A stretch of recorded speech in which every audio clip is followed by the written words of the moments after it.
Olá, galera, Senpai Carlos, Sensei Eduardo, sejam bem-vindos ao canal do Samurai Moderno. Hoje estamos aí para mais um Samurai Moderno Responde. Vamos responder algumas perguntas aqui dos inscritos do canal. E se você quer ter sua pergunta respondida aqui ao vivo pela gente, continua com a interação com a gente aí no canal, que pode ser que sua pergunta seja respondida ao vivo aqui. Exatamente, a gente está vendo uma comunidade crescendo cada vez mais, o pessoal deixando muitos argumentos muito bons e perguntando e conversando entre si, e isso é excelente para a comunidade que a gente quer criar. E por falar em comunidade, né? Responde o nosso questionário aí se você ainda não respondeu. Você que quer ter uma experiência com o pessoal do Samurai Moderno, conhecer a prática do Kudo, levar a gente para a sua cidade, esse é o caminho para a gente mapear. Não se esqueça. Esse aí, pessoal, isso é de fundamental importância. Se você não é inscrito ainda no nosso canal, se inscreve, ativa o sininho para receber a notificação dos vídeos que saem toda semana. Pois é. Então, qual que é a primeira pergunta, né? A gente fez esse vídeo com algumas dicas, né? Uma dica que ajudou a gente bastante na nossa evolução quando a gente estava treinando, que é você estudar outros lutadores, né? E várias pessoas perguntaram com relação a que tipo de lutador que eu procuro, né? Às vezes o biotipo. Uma das perguntas foi com relação a que lutador luta mais no contragolpe, né? Obviamente, só saber que lutador não adianta. A gente tem que saber um pouquinho da categoria de peso e tudo mais. No caso, o Bruno que perguntou pesa 85 quilos, né? Então, um nome já vem em mente, né? Eu acho que a gente se tratando para pegar o maior número de pessoas possível, a gente resolveu escolher um do MMA, né? Que tem várias características. E que veio na nossa mente, assim, de estalo como contragolpeador é o Lyoto Machida, que é um lutador de Gono-sen assumido. Então, assim, você pode assistir às lutas dele e começar a perceber como que ele utiliza o contragolpe com maestria, como que ele é mais calmo, ele espera mais, ele tem que cozinhar mais o adversário, você tem que ser mais frio, mais calculista, e você vai ver que as lutas dele costumavam ser até meio monótonas, mas se você tiver um entendimento do porquê que ele faz isso, o porquê que ele trabalha no contragolpe e dessa forma, esperando que o adversário cometa um erro, é nesse momento que ele age. Então é bem interessante você ter esse olhar ao assistir às lutas do Lyoto. Exatamente. No caso, um cara alto, uma categoria pesada, né? Ele começou, inclusive, numa categoria ainda mais pesada, que é até 93 quilos, e como que a movimentação dele era o diferencial ali. E aí a gente tem que levar para um outro ponto também, né? Aqui foi um ponto muito específico, que é o lutador que luta no contragolpe.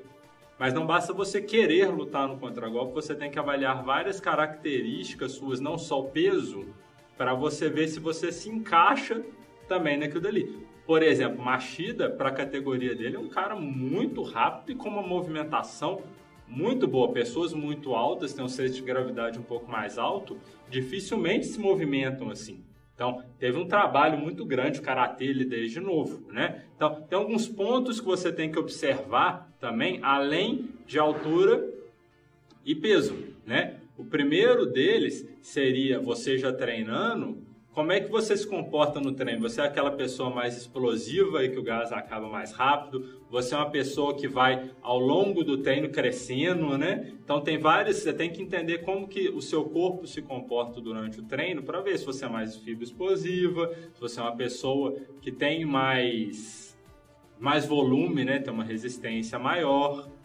Isso é muito importante porque muito poucas pessoas se analisam realmente, né? Às vezes pergunta para o seu professor ou então vê lutas suas para você entender como que você é. Isso vai fazer com que você aumente exponencialmente a sua velocidade de aprendizado.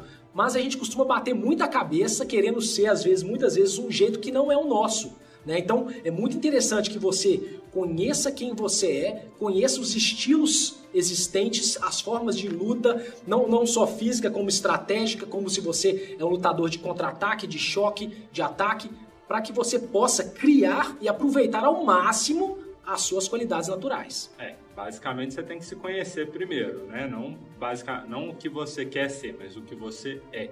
A partir disso você vai ter uma noção do que você pode se tornar. Uma outra coisa também, né? A gente já falou várias vezes no canal como que a gente usa os esportes de combate como um meio da gente quantificar os conhecimentos, da gente ter uma noção do que funciona e do que não funciona. Por quê? Porque é o mais alto nível, né? Então, a pessoa pode treinar um sistema mais voltado para autodefesa e tudo mais e ainda assim tirar disso. Por isso que a gente escolheu um lutador do MMA. Mas você pode buscar lutador de áreas específicas para habilidades específicas. Você pode buscar um boxeador mais no seu estilo, um lutador de luta agarrada mais no seu estilo. Então, mesmo que você vise uma coisa mais ampla, é muito bom você buscar também nessas áreas específicas. E olhar, além da sua altura e peso, é bom uma dica aqui, né? Quando a gente fala de esportes, o lutador estão sempre cortando peso.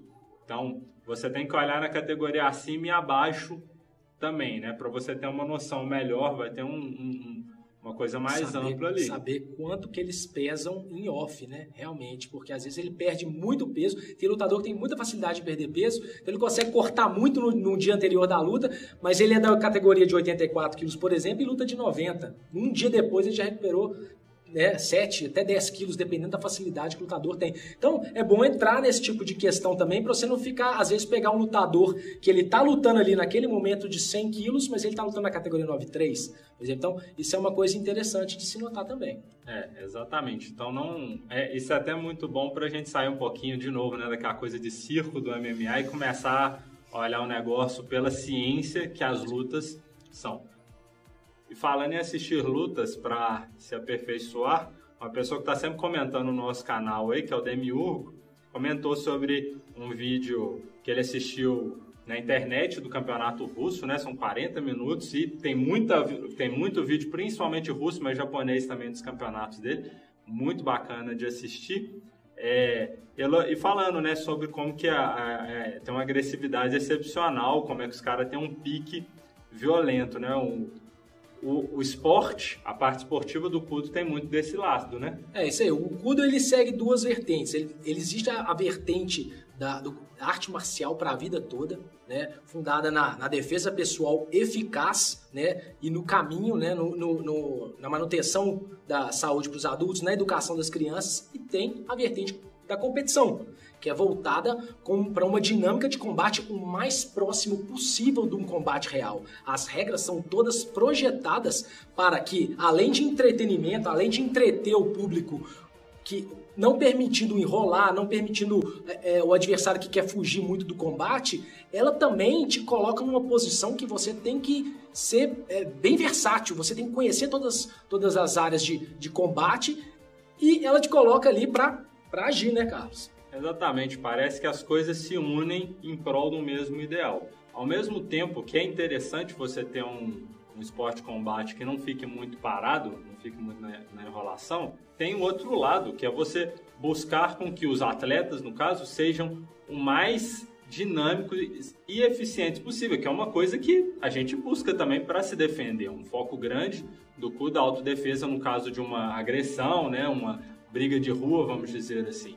Isso é interessante porque você tem várias regras de tempo para as áreas de combate, ou seja, os atletas eles buscam ser o mais agressivo possível. O capacete está ali também por conta disso.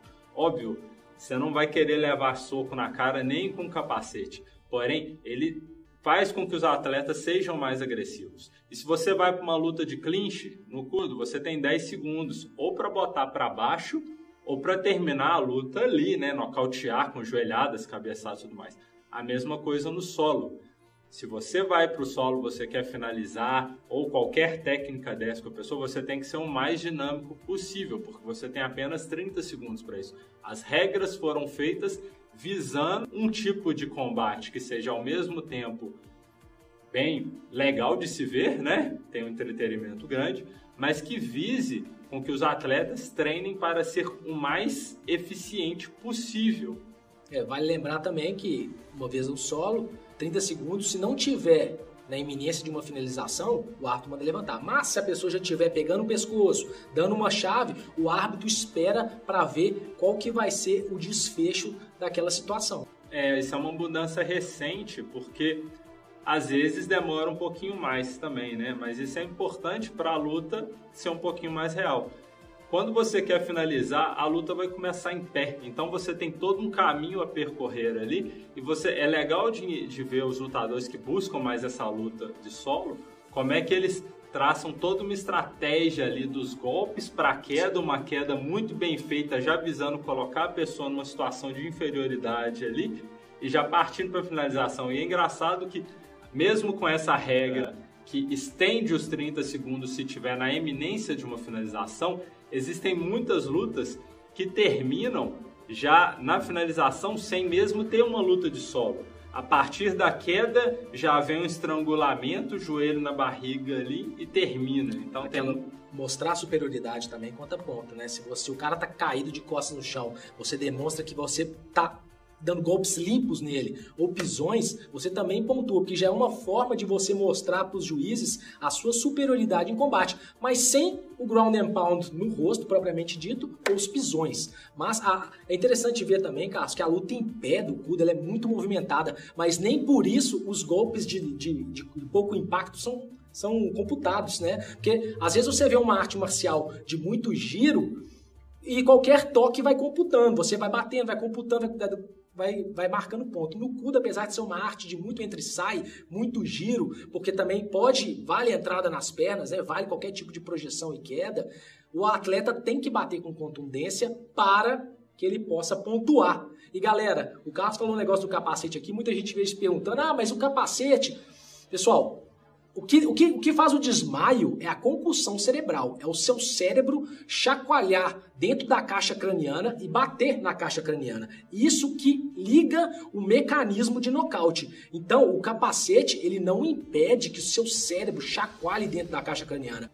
Ele vai impedir que você tenha fraturas ósseas, uma vez que você está com uma luva muito seca, que você vai reparar a luva do Kudo, ela é mais seca que a luva do MMA, que eu acho que são 4 onças, a do Kudo é só um feltro, para que a sua mão não grude no visor. Então, não venham com essa ilusão, não tenham essa ilusão de que lutar com capacete é mais fácil. É diferente, mas não é mais fácil do que lutar sem. Exatamente, ou seja, tira sim, obviamente, aquela questão do corte que vai provocar um sangramento e tudo mais, mas isso por quê também? Porque não é para ir para aquele lado do espetáculo sangrento e tudo mais. E o principal, são competições com várias lutas, né? Você vê o campeonato russo, muitas vezes eles colocam a final, com a semifinal e a final. Não tem noção de quantas lutas os caras passaram ali, né? Até chegar ali. Então é um negócio absurdo. É a mesma coisa que um lutador profissional de boxe que está num alto nível hoje luta 2, 3 vezes, né? E um lutador amador que está buscando a Olimpíada, quantas vezes que esse cara luta por ano, né? Um absurdo. Não, e você citou Olimpíadas aí, vale lembrar, pessoal, que o Kudo ele tem a intenção de ser um esporte olímpico. Ele foi projetado para ser um esporte olímpico, mas ele foi muito bem elaborado pelo grão-mestre Azuma para que ele não perdesse a conotação marcial, né? Para ele não perdesse o embate físico da forma como ele é real. Porque a maioria das artes marciais que passam a ser olímpicas, elas perdem muito aquela conotação marcial do combate real. Ele tem que tirar o sangue. Então acaba que fica aquela luta de toque, como no Shiai Kumite, por exemplo, ou Taekwondo, que é muito toque, não tem uma contundência. Né? Então, a grande jogada do Kudo, a grande aposta do mestre Azuma é fazer com que fique um entretenimento muito bom, que ao mesmo tempo não haja sangue, não haja aquele derramamento de sangue, porque a Olimpíada já não gosta disso. Então, o Kudo, ele é um forte candidato a estar nas Olimpíadas daqui a um tempo. E estando ou não, né, a gente já faz eventos grandes no Japão de 4 em 4 anos, que dá para achar na internet aí também, basta dar uma pesquisada. E os russos também, né?